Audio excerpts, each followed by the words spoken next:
या मालिकेच्या आजच्या भागात आपण पाहणार आहोत, दुर्गी शिक्षकांना आणि विद्यार्थ्यांना धमकी देत म्हणत असते की तुम्हाला जे काही आंदोलन करायचं आहे ते करा, पण आता ताई कोणाचंही ऐकणार नाही.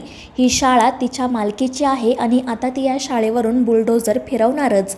आणि ते ऐकून अक्षरा म्हणते की काही झालं तरी आम्ही आमची शाळा बंद होऊ देणार नाही. पण दुर्गी हसतच म्हणते की तुला पाहिजे ते कर. आणि मग ती त्या बिल्डरला म्हणते की चला बिल्डर दादा, मी तुम्हाला या शाळेची प्रॉपर्टी दाखवते. मात्र त्याच वेळी तिथे असणारे शिक्षक आणि विद्यार्थी दुर्गीच्या आणि त्या बिल्डरच्या अंगावर टॉमॅटो फेकू लागतात. आणि त्यामुळे दुर्गी आणि तो बिल्डर घाबरूनच मागे पळत जातात. तर अक्षरा दुर्गीला म्हणते की माझ्या विद्यार्थ्यांना हात लावायची हिंमतही करायची नाही. आणि त्यामुळे दुर्गी अजूनच चिडते.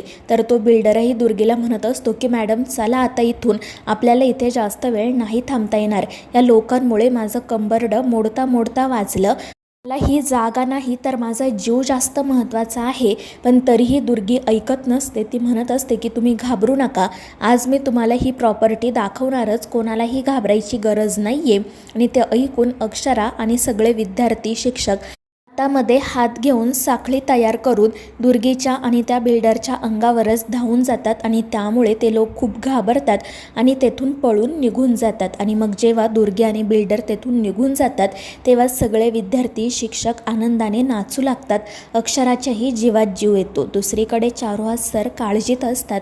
आजी त्यांना विचारत असतात की काय झालं. आणि त्यावेळी चारुहास सर म्हणतात की तुमची ती लाडकी लेक आता शाळा बंद करायला निघाली. आणि ते ऐकून आजींना धक्का बसतो. त्या विचारतात की का आणि कशासाठी. तर चारुहास सर मग आजींना घडलेला सगळा प्रकार सांगू लागतात.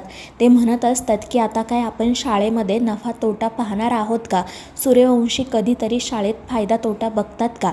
इतकी वर्ष शाळा सुरू होती, हजारो विद्यार्थी त्या शाळेत शिकले आहेत, यापुढे सुद्धा शिकतील. मग आता त्या भुवनेश्वरीला शाळा बंद करायची काय गरज आहे? मी तिच्याशी जाऊन बोललो सुद्धा, पण ती ऐकायला तयारच नाही. आणि आता तुम्हीच मला सांगा, मी तिला सांगितलं आहे ना की मी तुझ्याशी लग्न करायला तयार आहे, तू फक्त अक्षराला घरी घेऊन ये. मग तिने या गोष्टीकडे लक्ष द्यायला नको का? तिने अक्षराला तर घरात आणलंच नाही आणि आता हा मध्ये शाळेचा विषय काढला. हे सगळं करायची काय गरज आहे तिला? आणि ते ऐकून आजी म्हणते की तुम्ही अगदी बरोबर बोलताय. तर चारुहास सर म्हणत असतात की जर शक्य असेल तर तुम्हीच तुमच्या लेकीशी बोला, कारण जोपर्यंत माझे पेशन्स आहेत तोपर्यंत मी सगळं ऐकून घेईल. मात्र जर माझ्या हाताबाहेर गोष्टी गेल्या ना तर मग मला माझे निर्णय बदलावे लागतील, एवढं लक्षात ठेवा. आणि मग ते तेथून निघून जातात. त्यामुळे आजी घाबरतात.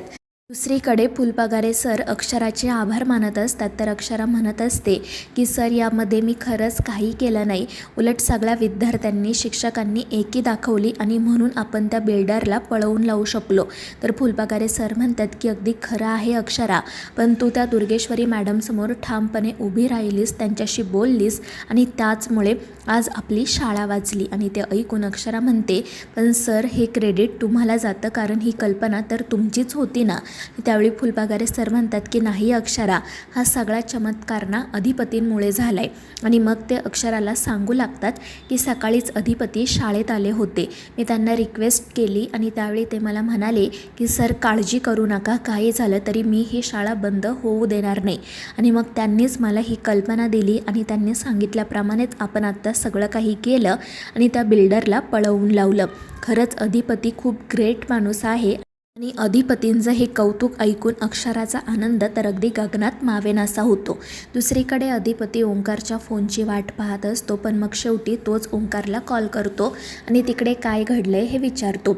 ओंकार सांगू लागतो की अरे भावा, इथे दुर्गेश्वरी मॅडम आणि तो बिल्डर आला होता, मात्र अक्षरा वहिनींनी, शाळेतील सगळ्या शिक्षकांनी आणि विद्यार्थ्यांनी आंदोलन केलं आणि त्या बिल्डरला अक्षरशः पळवून लावलं.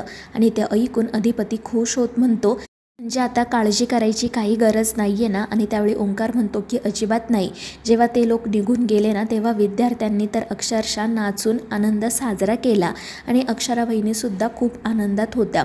तू जी आयडिया दिली ती कामी आली. आणि हे ऐकून अधिपतीसुद्धा खुश होतो. तर दुसरीकडे भुवनेश्वरी तिच्या खोलीत असते. आजी तिच्यासाठी चहा घेऊन जातात आणि मग त्यानंतर बोलता बोलता आजी भुवनेश्वरीच्या लग्नाचा विषय काढतात. त्या म्हणत असतात की भुवे, आता मोठे मालक लग्नाला तयार झाले आहेत ना, तर तू फक्त लग्नाच्या तयारीकडेच लक्ष दे, उगाच दुसरे कोणतेही विषय मध्ये आणू नको. आणि त्यावेळी भुवी विचारते, म्हणजे नेमकं काय बोलायचं आहे तुला? आणि त्यावेळी आजी म्हणतात की आता तू हा शाळेचा मध्येच काय विषय काढला आहे?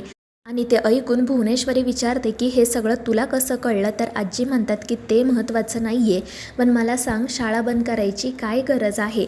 तर भुवी म्हणत असते की आता पुन्हा ती सगळी टेप मी तुझ्या पुढे वाजवून दाखवू का?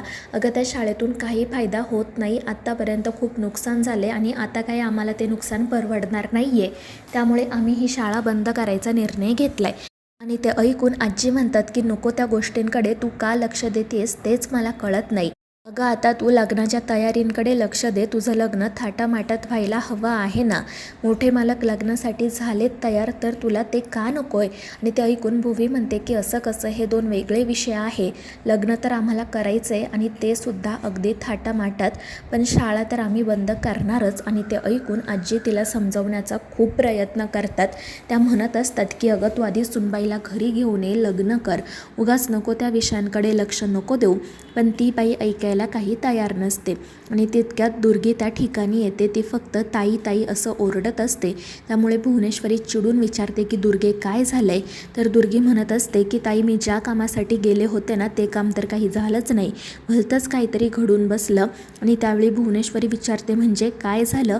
आणि त्यावेळी दुर्गी सांगू लागते की अगं मी त्या बिल्डर साहेबांना घेऊन शाळेत गेले होते, पण तिथे त्या मास्तरनीने बाकीच्या शिक्षकांसोबत आणि विद्यार्थ्यांसोबत आंदोलन केलं आणि मग ते सगळा प्रकार भुवनेश्वरीला सांगू लागते. त्याचवेळी अधिपतीसुद्धा त्या ठिकाणी येतो आणि हसतच सगळं ऐकू लागतो.